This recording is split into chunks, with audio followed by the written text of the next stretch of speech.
Democrat Party in Detroit. She's a 60-year-old woman, and it bothered her conscience so much she went to a priest, and that's when she came forward and said they're teaching people how to cheat in Detroit, and they're actually filling out ballots for Biden for them. I have videotape of 20, 30,000 votes being counted illegally, enough to change the election in another state.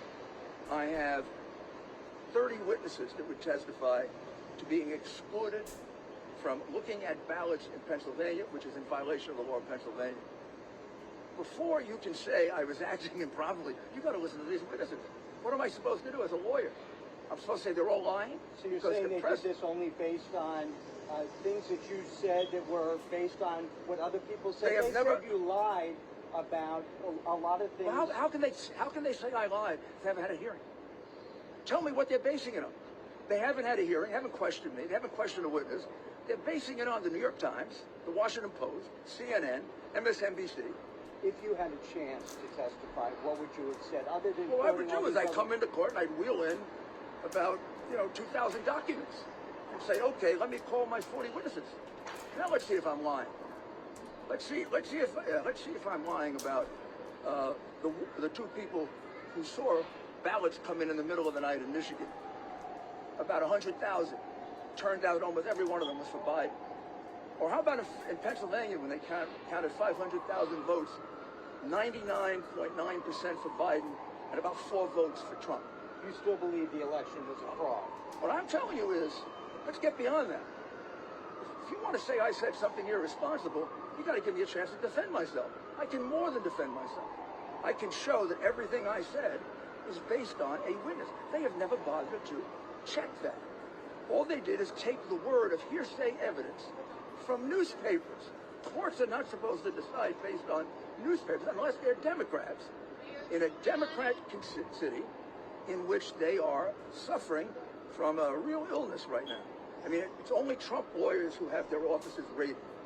It's only Trump lawyers who get penalized without anybody hearing their side of the case. You've lived your life as a lawyer. I sure have. As a prosecutor. How do you feel personally now? I feel personally worried for the country. I've been a lawyer for 50 years. I've never had a complaint. I've never had a problem.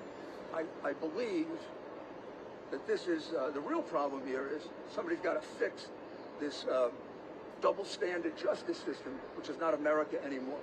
I mean, I might as well be in Iran or East Germany before the change. This is a one-sided decision, not based on evidence, based on newspapers. I haven't called a single witness. I can call 100 witnesses to support what I'm saying, and I'm ready to do it. I've practiced law for 50 years. I've put some of the most dangerous people in the world in jail, and I've been in some of the most difficult situations. My life has been threatened more often than I can possibly tell you.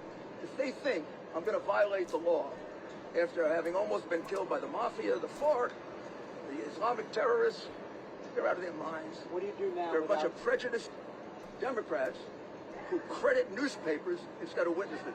That's not a judge. What do you do now, having lost your life? I fight back. That's what I do. Yeah, how do you do that, Rudy? I go to court, and I prove what I'm telling you in court. There are appellate courts. This isn't yet a dictatorship completely. It's getting there. I wish I was in a different state. I wish I was in a state that wasn't controlled by one party. I wish I was in a city that wasn't controlled by one party. I saw what they did to the judiciary in Philadelphia, where they own it. But we can eventually get to the Supreme Court if we have to. Now, in addition, what they did should be a problem for them.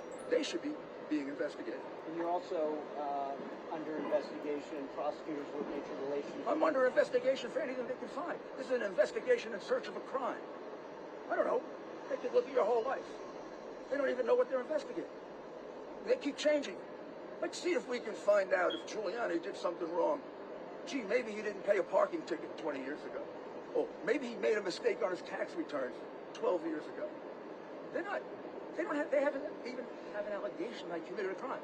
They are searching to try and do. That's not American. That's what they do in dictatorships. You go after a person and you try to make a case on it. In America, here's the way we do it. And I did it better than anybody. There's an allegation of a crime first. and then you investigate that allegation of a crime.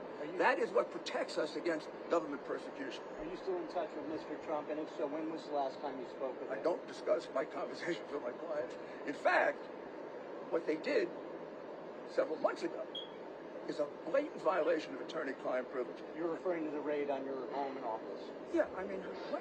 Have you ever heard of any other lawyers' offices being raided except Donald Trump's lawyers' offices? And by the way, I have other clients whose rights they trample on. Thank you. Thank you. Sorry, sir.